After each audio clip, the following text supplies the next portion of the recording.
So have you adjusted your humidity? Sometimes increasing the humidity level on your device can help. Another thing to be mindful of is your mask fit. If your mask is leaking, what's happening is the machine is sending out more air to compensate for the leak, and that air can become very drying. So the first thing I check is my mask fit, and the second thing I check is your humidity level at the optimal setting.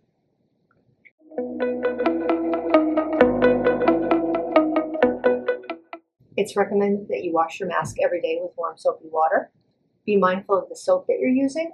So baby shampoo, something mild that doesn't have any kind of dyes or fragrances that can sometimes be irritating, can be helpful. Doing that every day, washing your face before you go to bed, and trying to avoid any lotions or serums on your face can be helpful. The other thing is making sure that you're changing the cushion with some regularity. Most insurance companies let you get a new cushion once a month.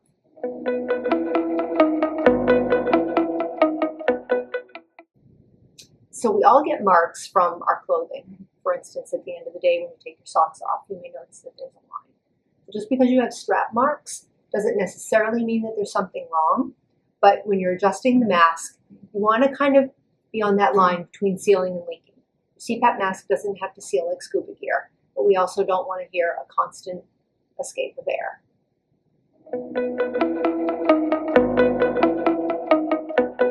If your skin is starting to be irritated, that's definitely indicative of the fact that you've got the mask too tight. So we're not sealing it like scuba gear. We just want it to be comfortable and maintain a good seal.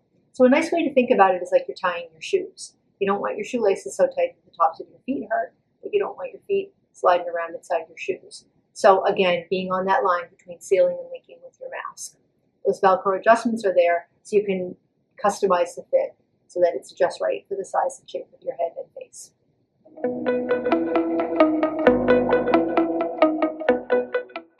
So your machine is a compressor that blows air. So some amount of noise is inherent to the fact that we're generating airflow. The first thing to check is your filter. So is it clean? Has it been replaced recently? Another thing to notice is there condensation or water building up inside your circuit? If there's water in your circuit, empty the water out and then adjust the humidifier settings accordingly. If you continue to be bothered by the noise, perhaps be mindful of where it's sitting. So if it's right on a bedside table adjacent to your head, you might want to consider lowering it down so it's closer to the floor. You never want to put your CPAP machine on the floor. Put it on a solid flat surface, so maybe stacking some books up to get it out of earshot, but up off the floor. Some patients find it helpful to add some white noise, so a fan or a white noise machine, in addition, can help some patients that are sensitive to the noise that the blower generates in the device.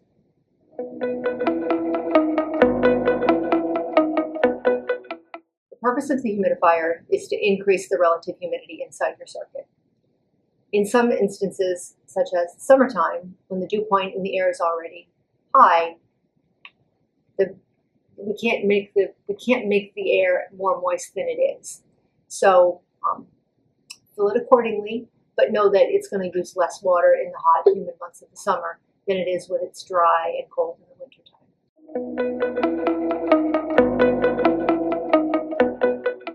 CPAP tubing is a universal connector and will fit any mask it needs to.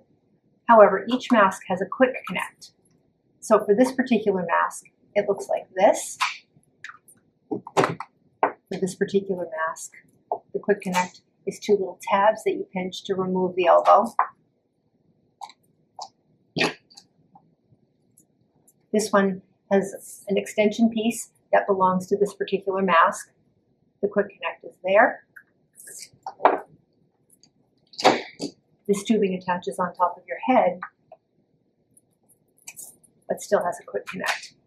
So know which mask you have and know that if the piece from a previous mask is left inside the tubing, your new mask isn't going to fit. But removing that piece then allows your new mask to fit in your CPAP tubing. So the moral of that story is you should be able to squeeze the tubing and approximate the edges. And if not, it means that the quick connect from the previous mask has been left inside it. And reciprocally, if your tubing is too big, then you've misplaced your quick connect for that particular mask.